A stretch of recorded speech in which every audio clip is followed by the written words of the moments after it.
Hi guys, welcome to Savvy Social Show with me, host Sean. Today we're talking about Trump announcing if Europe doesn't pay up, he may move all his troops out of Europe as part of a peace deal with Russia. And we're going to speak about that and how it's going to affect Europe and Russia and NATO a bit later. We'll look at both sides as always. However, to start with, we're going to look at how it will affect America. America is known as the world's police, but it's only the world's police because it's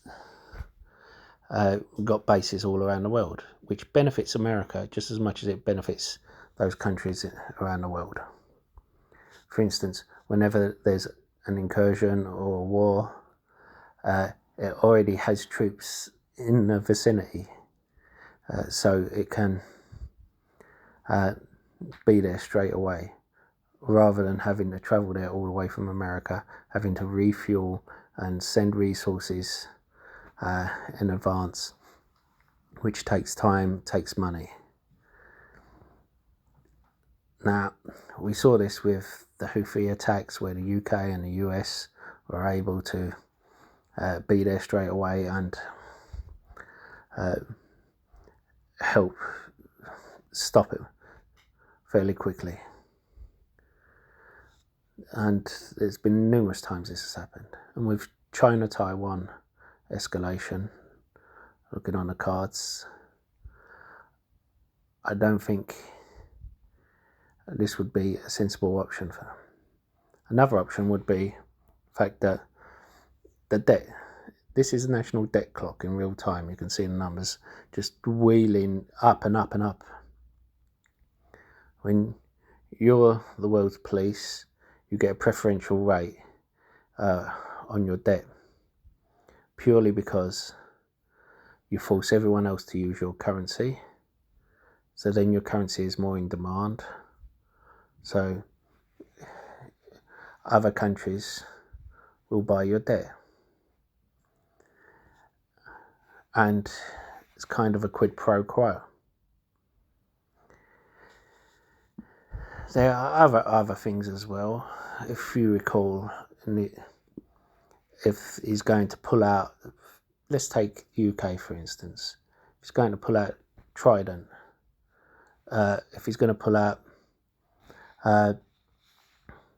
there's been reports he's going to pull out Trident from some people in America and the nuclear bases and that. Well, the UK paid into Trident, because if you remember, Labour's arguments against when Thatcher was in power was they were going to use that money for something else. And the same with other countries. They've paid into setting up those bases or provided land that have been retrofitted things. So these agreements have taken generations to set up, and for one president to just wipe them away is kind of ridiculous, especially when you have, as I said, you have the China-Taiwan situation. Now we look at the NATO, Russia, and you have some people who are not educated enough on this, and obviously you're following me, so you're quite educated. But me, I'm just an idiot on the internet. You have NATO was set up when you have the Soviet Union, which is no more. Some people are saying there's no Soviet Union, you don't need NATO anymore. But because Russia was such a big threat, that an attack on one would be an attack on all. You have Russia against a lot of small countries,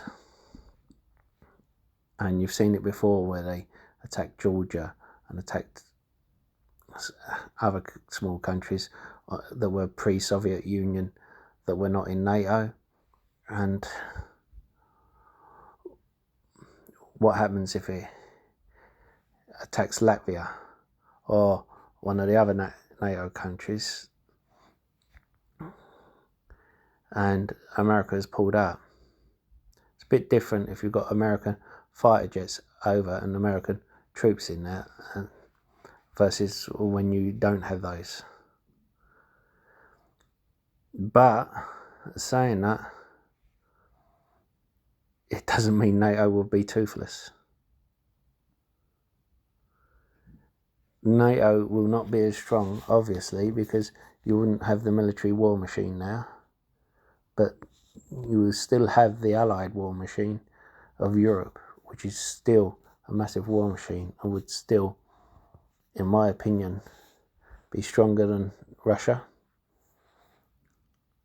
And if they stood together, they would still defeat Russia. Look at how Ukraine has been doing against Russia.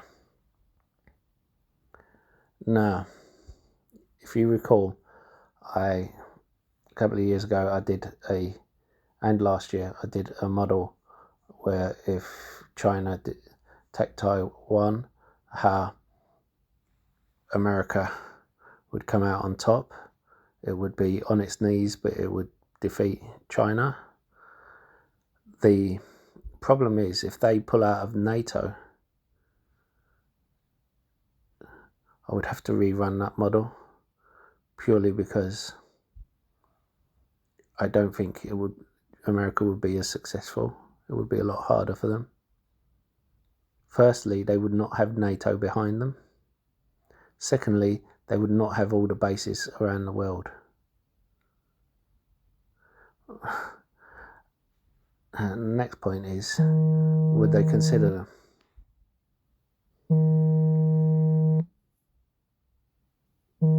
Yeah.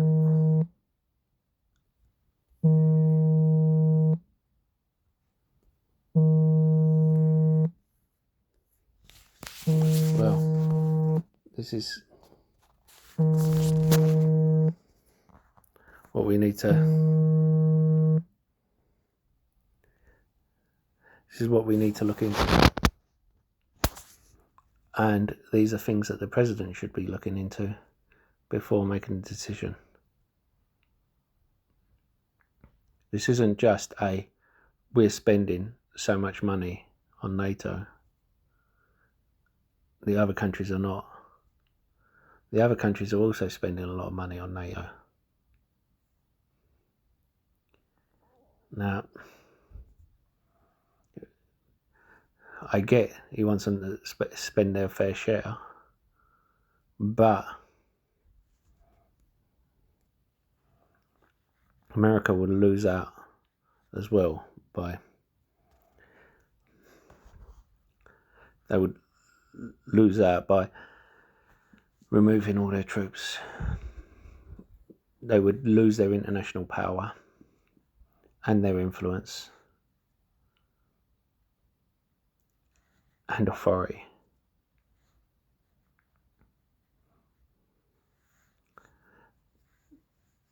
So, what do you think?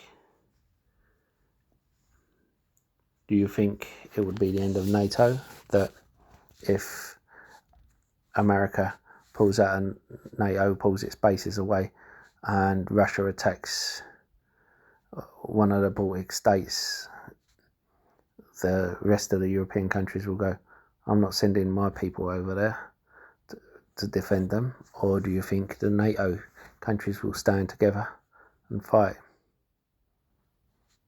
Do you think this is just an empty threat by the president?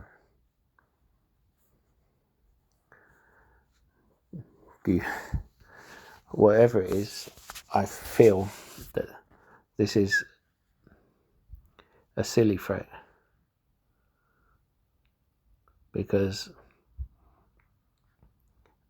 America has negotiated to put these bases around these countries, and if they pull them out, and then America gets attacked, for instance, then